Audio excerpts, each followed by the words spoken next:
Okay, thank you. Hi there. Hi, everyone. Hi, everyone. Today is Wednesday, September 8th. I'm Randy Murphy, epidemiologist and director of disease surveillance at the Mobile County Health Department. We're going to try to make today's briefing a little bit more brief. Got a couple other things going on this afternoon. So today we're reporting on 67,312 cases of COVID-19. If you saw our report, there was a huge spike in the number of COVID cases. 1,439 were reported yesterday. 1,232 of these were from one urgent care system, two clinics that had been working towards converting sort of manual data entry to electronic laboratory results reporting. So that is good news that they have switched over to ELR, but it causes this dump, this backlog of labs when they sort of go back to the beginning and let us know, fill in what they've been reporting manually. This is not double counting. This is just moving from a manual system to an electronic system of reporting cases. Now, that leaves about 207 cases yesterday that would have just come in normally. So again, just a large dump of cases. And we hope to see figure 1B, that infectious date. The state runs their code tonight to sort of calculate that infectious date, or that case date we sometimes call it. Hopefully you'll see that those cases occurred, the specimen collection dates went even back into 2020. So it's unfortunate to look at that because it messes up, or for that to happen because it goofs with our moving averages and that sort of thing. But at least we know what happened, that it is not, a huge spike due to Labor Day. This is a dump of backlog of cases. Yesterday, we would have been around the 200 mark of reported cases. We did have 16 deaths reported to us yesterday. These also are deaths that occurred over the last week or so, a delay in reporting because of the holiday weekend. We expect to see that. So we'll be able to take a look at how those are spread out when we run our updated report. But 16 reported to us yesterday. And then the number of people hospitalized is at 8,190. 20 people were hospitalized yesterday with COVID-19. The daily number of people hospitalized has gone down slightly to 320. So that is a low point for us since the beginning of August or late July. So it is good to see that going in the right direction, but do not be fooled. We still have an overwhelmed healthcare system. So please seek emergency medical care if you need it, but don't go to the hospital just to get tested for COVID. Come to us. You can find out where we are at mchdcares.com. All right. A couple other things or one or two other things that I just wanted to mention. Mark brought to my attention, there was a news release published by the Attorney General's office today, basically warning against employers checking the state immunization registry for the vaccination status of people that work for them. Right? So employers are not allowed to use the state immunization registry for checking the vaccine status of people who work for them.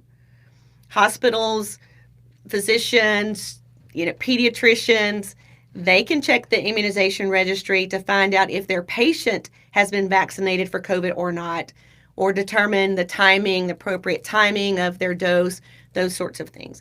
But employers who have access to Imprint may not use the statewide immunization registry called Imprint to check the vaccination status of the people who work in their healthcare system or in their doctor's office or in their healthcare agency.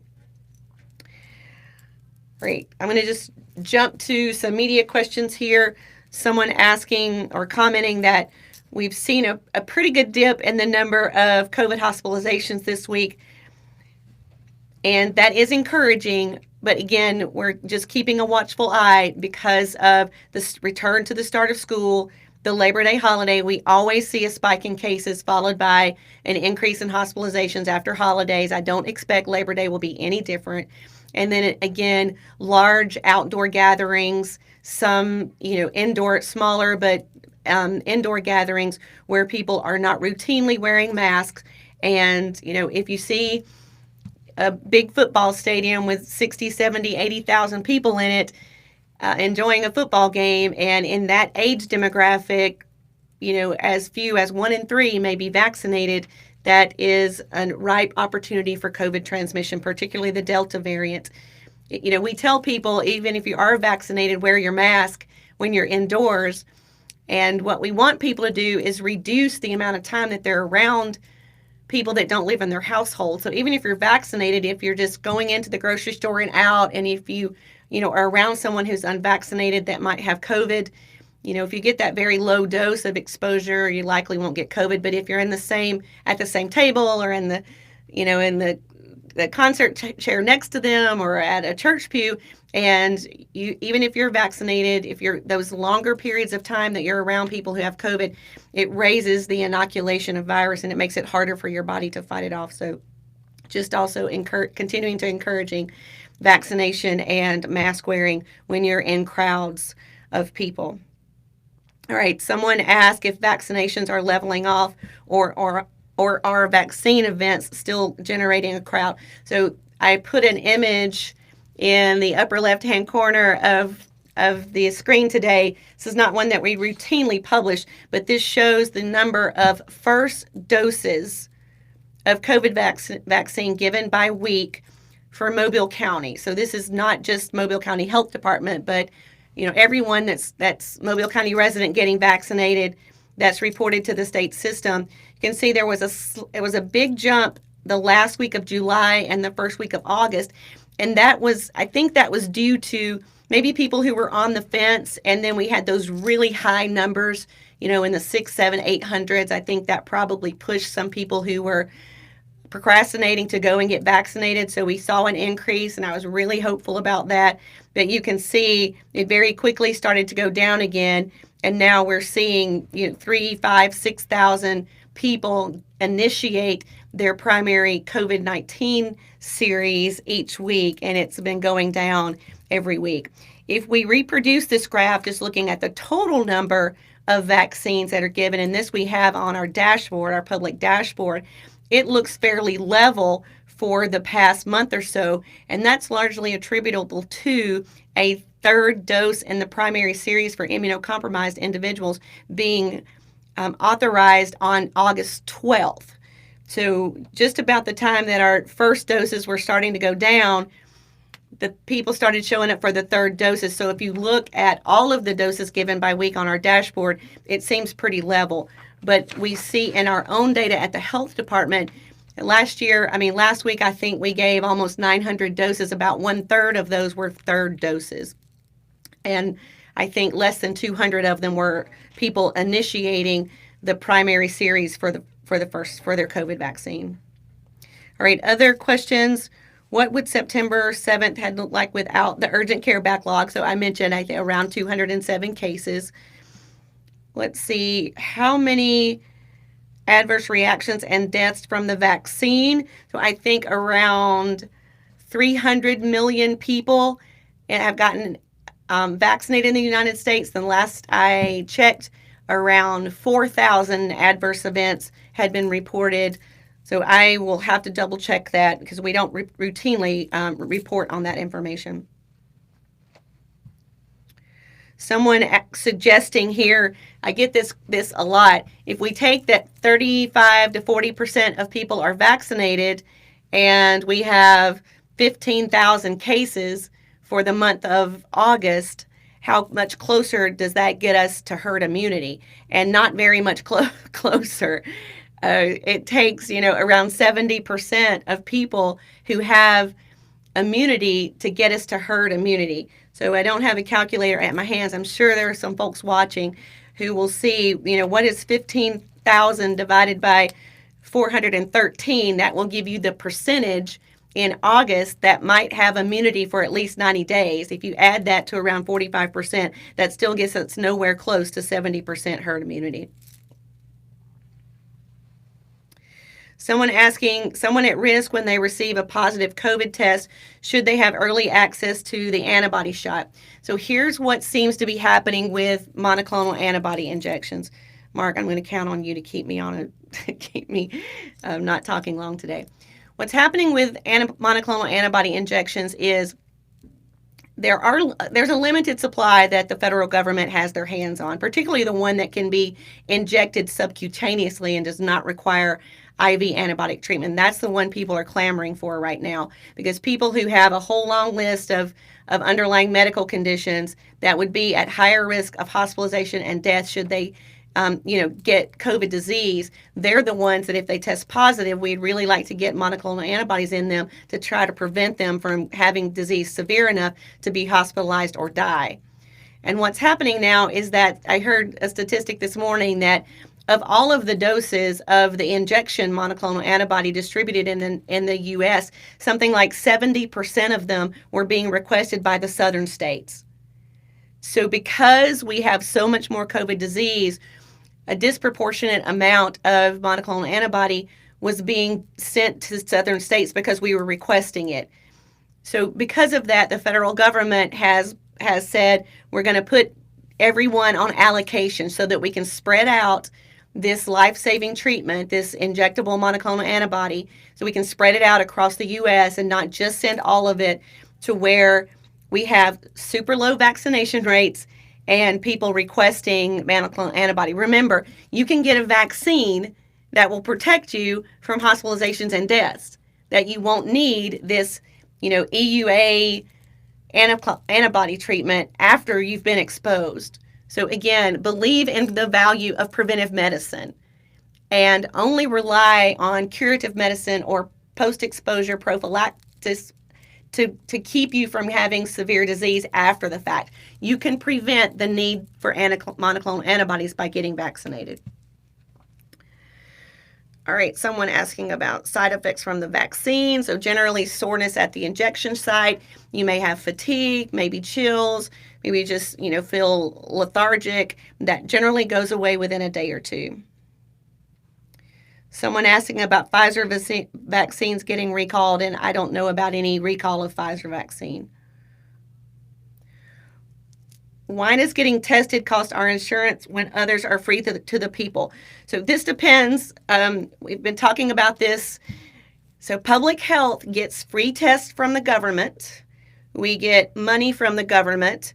So usually, when we provide federally funded vaccines or federally funded tests to individuals, we don't charge for that. We may ask for your insurance and your social security number to try to recoup an administrative fee, because while they might be giving us the vaccines or the tests, they're not giving us staff time necessarily. So we may try to behind the scenes get an administrative reimbursement back from your insurance or from Medicare, Medicaid, or from some other sources for underinsured.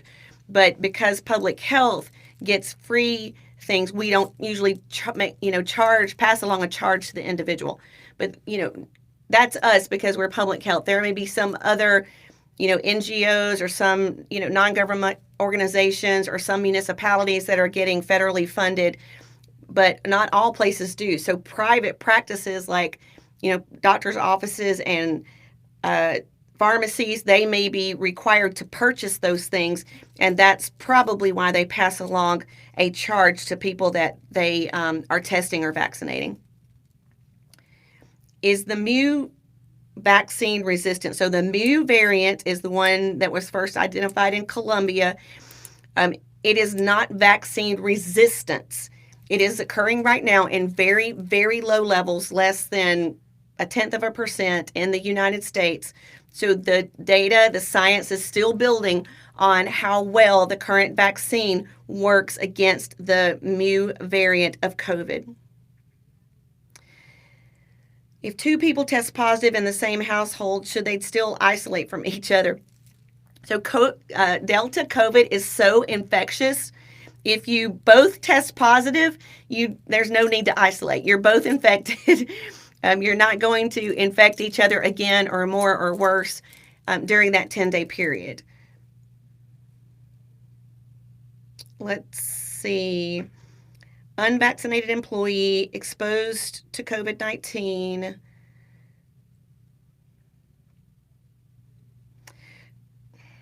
So I think this question or this comment gets at if you have an employee who's unvaccinated and who is exposed and they stay home for 14 days, should that person get tested before returning to work? Not had any tests for the 14 days. So in general, we do recommend that people who are exposed, whether they're vaccinated or unvaccinated, we do generally recommend that they get tested. It wouldn't hurt to get tested on the 14th day before you come back to work.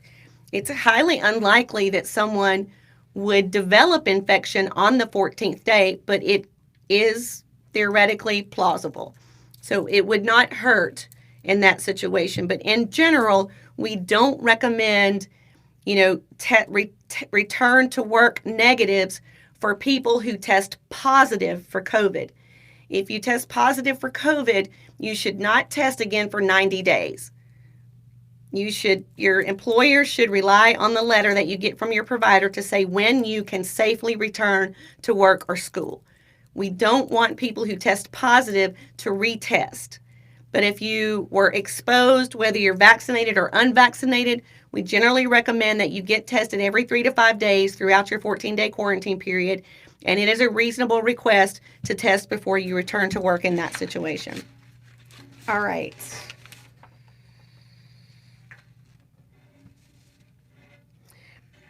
So there has been some discussion about the school-based testing program that UAB is is rolling out in collaboration with ADPH and the Department of Education. This is generally for voluntary screening testing of children in K through 12 schools. And what I heard just an hour ago is that about 150 schools have raised their hand to say they would like to put their toe in this water. Remember, there are 1,800 public schools and public and private schools around the state. So a very small number of schools have connected with UAB to start learning more and seeing about engaging in this program. UAB is going to pilot this in 2 schools, one in Montgomery, one in Birmingham. We're working with 2 vendors to perform the testing because schools wanted a turnkey solution for testing kids. Again, it's voluntary.